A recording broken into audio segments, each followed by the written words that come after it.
Salam sejahtera untuk kita semua. Pelajaran Sekolah Sahabat dengan tema utama tentang kematian, hampir mati, dan harapan masa depan.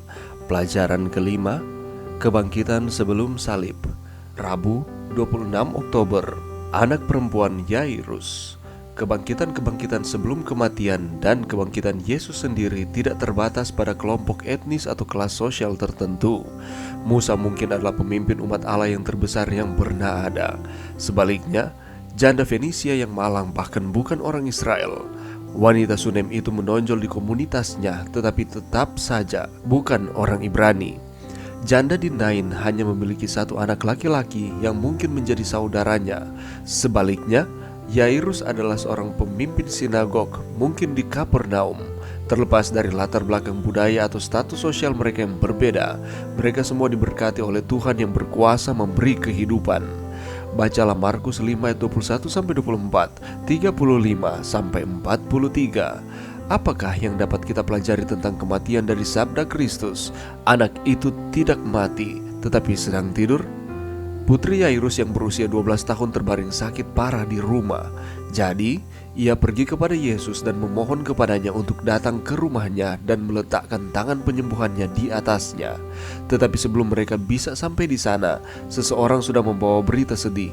Anakmu sudah mati. Apa perlunya lagi engkau menyusah-nyusahkan guru? Kemudian Yesus berkata kepada ayah yang berduka itu, "Jangan takut, percaya saja." Memang yang bisa dilakukan ayah hanyalah percaya sepenuhnya pada campur tangan Tuhan. Sesampainya di rumah, Yesus berkata kepada orang-orang yang berkumpul di sana, "Mengapa kamu ribut-ribut dan menangis? Anak itu tidak mati tetapi tidur."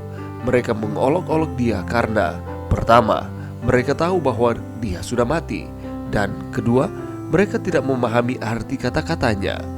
Metafora yang menghibur di mana tidur mengartikan kematian tampaknya menjadi cara favorit Kristus untuk merujuk pada pengalaman ini.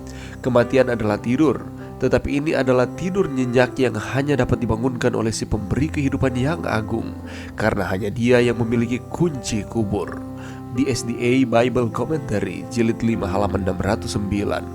Setelah kebangkitan gadis ini, mereka yang melihatnya sangat takjub. Tidak heran, untuk saat ini kematian adalah final, mutlak, dan tampaknya tidak dapat diubah. Untuk melihat sesuatu seperti ini dengan mata kepala sendiri pasti merupakan pengalaman yang luar biasa dan mengubah hidup. Kata-kata Yesus, "Jangan takut, percaya saja," masih bermakna bagi kita hari ini. Bagaimanakah kita bisa belajar melakukan itu, bahkan di tengah situasi yang menakutkan, saat-saat paling penting untuk tetap percaya?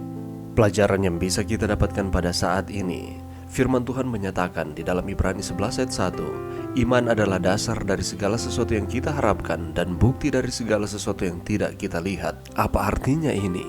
Artinya adalah kita percaya meski belum melihat hasil. Ketika kita beriman kepada Tuhan, berarti kita percaya kepada Tuhan bahwa Dia berkuasa untuk melakukan mujizat. Beriman kepada Tuhan juga berarti kita memiliki penyerahan total atau penyerahan sepenuhnya kepada Tuhan. Berserah bukanlah suatu tindakan yang nekat, bukan pula suatu tindakan yang diambil karena kita sudah menemui jalan buntu. Tetapi sebaliknya, berserah adalah tindakan yang lahir dari pergumulan yang positif karena menyadari bahwa Tuhan tidak akan mengecewakan, Tuhan tidak akan meninggalkan orang-orang yang berharap kepadanya. Dan inilah yang dialami oleh Yairus, yang ketika itu sedang terjepit pada suatu keadaan yang beresiko. Ketika anaknya sedang sakit keras dan hampir mati, yang dilakukan oleh Yairus justru ia mengambil keputusan yang beresiko dengan meninggalkan anaknya itu dan pergi mencari Yesus yang diyakini dapat menyembuhkan anaknya. Dan ketika sudah bertemu dengan Yesus dan hendak menuju rumahnya, di tengah jalan ada seorang wanita yang mengalami pendarahan selama 12 tahun sedang menjamah jubah Yesus, sehingga langkah Yesus pun jadi terhenti. Tentunya kejadian ini membuat Yairus bertambah panik karena keadaan anaknya sangat kritis. Dan meskipun demikian, Yairus tetap setia menunggu. Ia sabar di tengah-tengah ketidakpastian kehidupan dari anaknya ini, oleh karena kesakitan yang sedang dirasakan oleh anaknya dan sudah semakin kritis. Bukti bahwa ia sangat peduli akan penderitaan anaknya, ia tetap menunggu tindakan yang akan dilakukan oleh Yesus.